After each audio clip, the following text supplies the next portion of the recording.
Sans un certain type de préparation, bien des leçons n'ont guère d'efficience et sont remplies d'activités parasites, rendant l'apprentissage difficile, sinon impossible.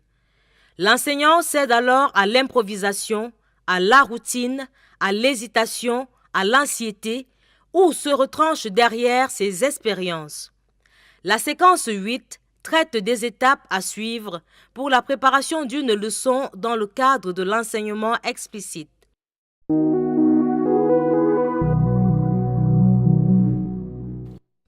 À l'issue de cette séquence, vous serez capable de décrire les étapes et les stratégies nécessaires à la préparation d'une leçon.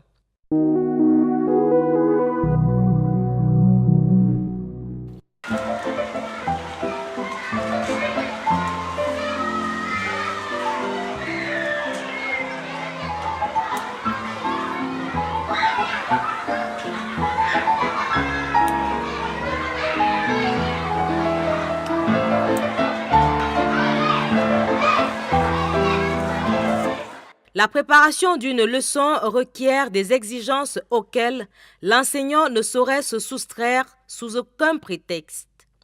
Elle ne devra pas se limiter à la seule rédaction du contenu de la leçon que l'on désigne par trace écrite.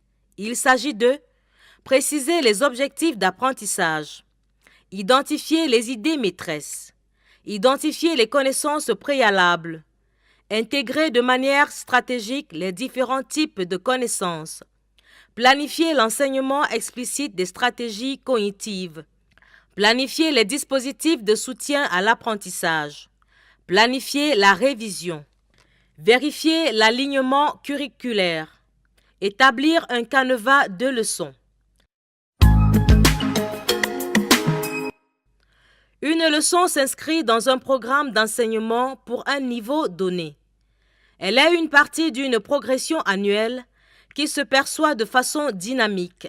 À ce titre, une bonne leçon doit être bien articulée par rapport à la partie du programme déjà traitée en amont, dont elle tire une partie de ses prérequis. En aval, elle doit permettre l'ancrage des notions nouvelles qui seront utiles pour aborder les leçons futures. Dans la préparation d'une leçon, on ne doit donc ni oublier les leçons qui l'ont précédée, ni ignorer celles qui se bâtiront sur elles. Place de la leçon. Cette leçon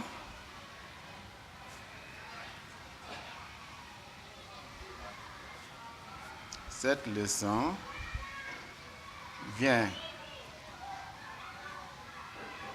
après la leçon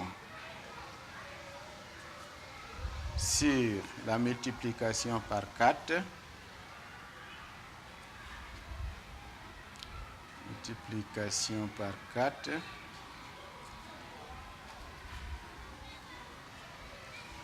et sera suivi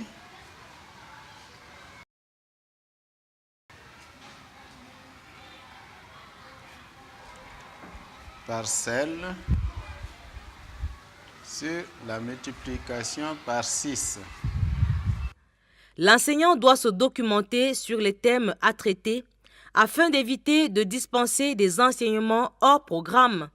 Pour cela, il doit disposer du programme et des instructions officielles des programmes y afférents, des manuels scolaires, des guides du maître, des médias TV, radio, Internet, des revues scientifiques et pédagogiques, de la culture générale personnelle. La fiche de préparation est un document nécessaire à l'acte d'enseignement-apprentissage qui permet à l'enseignant de présenter les points essentiels de la leçon.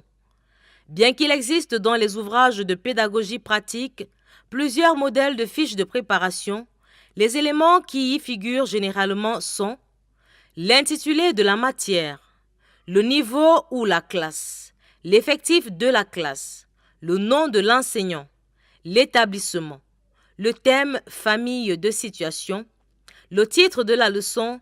Un titre explicite permet d'identifier immédiatement le contenu de la leçon. La durée de la leçon. Chaque leçon a une durée de présentation bien déterminée. La place de la leçon dans la progression du cours, à savoir la situation de la leçon dans la fiche de progression. Les connaissances préalables ou prérequis, ce sont les connaissances savoir et savoir-faire, préalables nécessaires que doit avoir l'élève pour suivre la leçon du jour. Les idées maîtresses, éléments centraux, concepts clés, savoirs fondamentaux et habiletés de base en relation avec la leçon du jour. L'identification des idées maîtresses permet aussi le repérage des notions accessoires. Le vocabulaire nouveau, c'est l'ensemble des mots-clés ou nouveaux à expliquer pendant le déroulement de la leçon. Tous les mots-clés et nouveaux doivent apparaître sur la fiche de préparation et seront expliqués lors de la présentation de la leçon. Les objectifs pédagogiques opérationnels.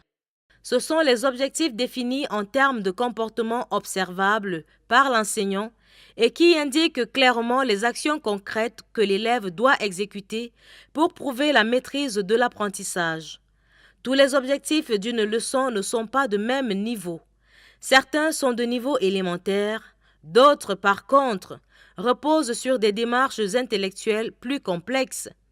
L'énoncé d'un objectif pédagogique opérationnel doit définir la performance. L'énoncé doit décrire l'activité de l'élève par un comportement observable et mesurable. Quelle est l'action de l'élève quand il prouve qu'il a atteint l'objectif? On demande. Les conditions. L'énoncé doit mentionner les conditions dans lesquelles le comportement escompté doit se manifester. Moyens et informations mis à la disposition de l'élève, consignes et contraintes imposées, on donne. Le niveau d'exigence. L'énoncé doit indiquer le niveau d'exigence, les critères qui serviront à l'évaluation de l'apprentissage, rapidité, précision, qualité, pourcentage d'erreurs tolérées, on exige. Les stratégies d'enseignement. Ce sont des techniques choisies par l'enseignant pour transmettre son message et favoriser l'atteinte des objectifs. La plus connue est l'exposé, mais l'enseignant gagnerait à varier ses techniques d'enseignement pour favoriser l'acquisition des habiletés et susciter l'intérêt et la motivation des élèves. On peut citer la démonstration, le travail en équipe, l'étude de cas, les visites d'entreprise, etc. Le choix des techniques d'enseignement doit tenir compte des objectifs à atteindre, du nombre d'élèves, du niveau des élèves, de l'horaire du cours, du calendrier scolaire, du matériel didactique ou de tout autre outil pédagogique nécessaire. Le matériel didactique. L'enseignant doit s'assurer que tout matériel susceptible de lui faciliter la tâche est disponible. Celui-ci peut déjà exister au sein de l'établissement, tableaux, craies et ou marqueurs de différentes couleurs, rétroprojecteurs, vidéoprojecteurs, micro-ordinateurs, tableaux interactifs et objets divers. Être confectionné par l'enseignant lui-même, polycopiés, planches, prototypes et autres, ou par des élèves.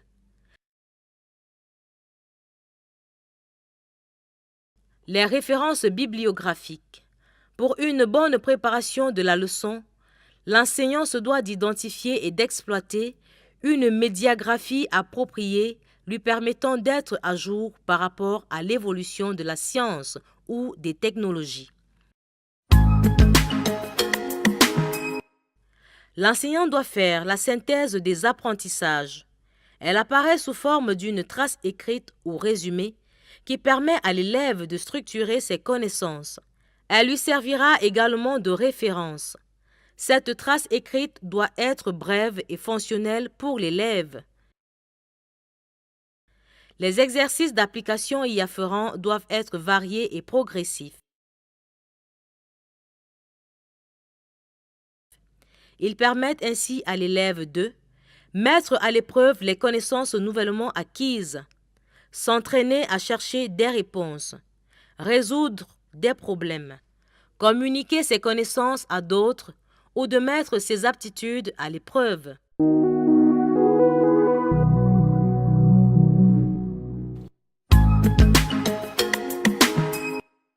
Exercice 1.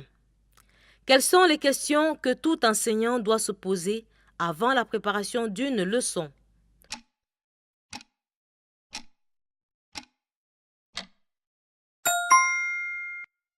Réponse. Qu'est-ce que j'enseigne? Pourquoi? À qui? Comment? À quel niveau? Avec quel support? Comment vais-je évaluer? Exercice 2. Quel est le nombre de stratégies liées à la préparation?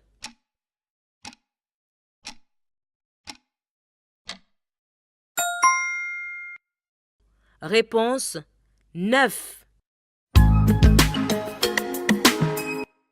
Exercice 3. Distinguer les 3 types de préparation indispensables à la qualité de l'enseignement.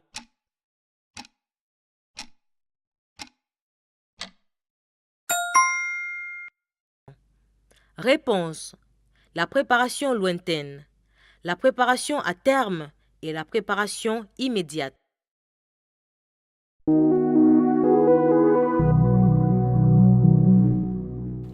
La séquence 8 du module 3 a traité des 3 étapes à suivre pour la préparation d'une leçon dans le cadre de la gestion des apprentissages sur la base des 9 stratégies que tout bon enseignant se doit de maîtriser. Qu'en est-il de l'interaction?